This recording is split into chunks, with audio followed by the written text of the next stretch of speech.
ఇటీవల కర్ఫ్యూ నిబంధనలు ఉల్లంఘించిన ఒక మంత్రి కుమారుడికి ఝలకిచ్చి దేశవ్యాప్తంగా సంచలనంగా మారిన గుజరాత్ కానిస్టేబుల్ సునీత యాదవ్ మరో సంచలనానికి తెరతీశారు. తన ఉద్యోగానికి రాజీనామా చేసినట్లు చెప్పారు. అంతేకాదు తిరిగి లాఠీతోనే వస్తానని, ఈసారి ఐపీఎస్ గా అడుగు పెడతానని శపథం పూనారు. ఇటీవల కొంతమంది పత్రికా విలేకరులకు ఇచ్చిన ఇంటర్వ్యూలో ఆమె మాట్లాడుతూ రాజకీయాలు, పోలీసు అధికారుల విధులకు సంబంధించి అనేక సంచలన వ్యాఖ్యలు చేశారు. ఇప్పటి వరకు మీడియాలో వచ్చింది కేవలం 10% మాత్రమేనని, ఇంకా తన వద్ద 90% విషయాలు ఉన్నాయని సునీత యాదవ్ పేర్కొన్నారు. తన రాజీనామా ఆమోదించిన అనంతరం అన్ని విషయాలను ప్రజల ముందు పెడతానని చెప్పారు. తదనంతర పరిణామాలను ఎదుర్కొనేందుకు తాను సిద్ధంగా ఉన్నట్లు తెలిపారు సునీత యాదవ్. ఈ యుద్ధంలో నేను మరణించినా నాకు ఎలాంటి విచారం ఉండదు. నా తోటి ఉద్యోగులతో పాటు ఉన్నతాధికారుల నుంచి నాకు మద్దతు ఉన్నది అని సునీత యాదవ్ పేర్కొన్నారు. అయితే సునీత యాదవ్ చెప్తున్నట్లుగా నా పోరాటం ఉద్యోగం కోసం కాదు, ఖాకీ యూనిఫామ్ కోసం. ఖాకీ యూనిఫామ్ లోనే అబద్ధం ఉందని ఇంతకు ముందు అనుకునేదాన్ని, కానీ అది ఉద్యోగ ర్యాంకులో ఉందని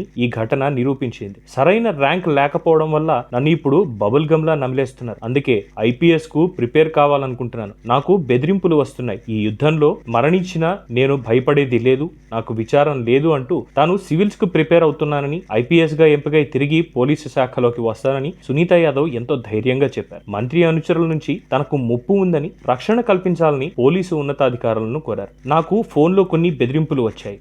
మీరు దేశం కోసం చాలా చేస్తున్నారు, ఎక్కువ కాలం జీవిస్తారని అనుకోవడం లేదంటూ ఎద్దేవా చేస్తున్నారు. అలాంటి వారికి తగిన గుణపాఠం చెబుతా అంటున్నారు సునీత యాదవ్. సమస్యను పరిష్కరించుకుంటే 50 లక్షలు ఇస్తామని తనకు రాయబారం కూడా పంపారని సునీత యాదవ్ చెప్పారు. 3 రోజుల కిందటే కాల్ వచ్చిందని తెలిపారు. సూరత్ పోలీస్ కమిషనర్ ను కలిసి పోలీసు రక్షణ కోరినట్లు వెల్లడించారు. ఆ ఫోన్ కాల్ గుజరాత్ రాష్ట్రం బయట నుంచి వచ్చినట్టుగా కనిపిస్తోందని ఆమె అనుమానం వ్యక్తం చేశారు. సరైన ర్యాంక్ లేకపోవడం వల్లే తనను ఇప్పుడు బబుల్ గమ్ లా నమిలేస్తున్నారని, ఇబ్బందుల పాలు చేస్తున్నారని సునీత యాదవ్ అన్నారు. తాను లేడీ సింగం ను కాదని, సాధారణ లోక్ రక్షక్ దళ్ గుజరాత్ పోలీసు విభాగం అధికారినని పేర్కొన్నారు. కానిస్టేబుల్ సునీత యాదవ్ అభ్యంతరకర, అసభ్యకరమైన రీతిలో మాట్లాడుతున్నారని నేషనలిస్ట్ కాంగ్రెస్ పార్టీకి చెందిన రాజుభాయ్ గోధాని ఆరోపించారు. ఆమెపై బరాచా పోలీస్ స్టేషన్ లో ఫిర్యాదు కూడా చేశారు. మాస్క్ లేదని, ఆమె తనను కూడా నిలిపివేశారని, ఆమెను ఉద్యోగం నుంచి సస్పెండ్ చేయాలని ఫిర్యాదులో కోరారు. సునీత యాదవ్ పై చర్యలు తీసుకోవాలని డిమాండ్ చేశారు. కానిస్టేబుల్ కు బెదిరింపులు వస్తున్న నేపథ్యంలో ఆమె ఇంటి వద్ద పోలీసు కాపలా పెట్టారు. మరోవైపు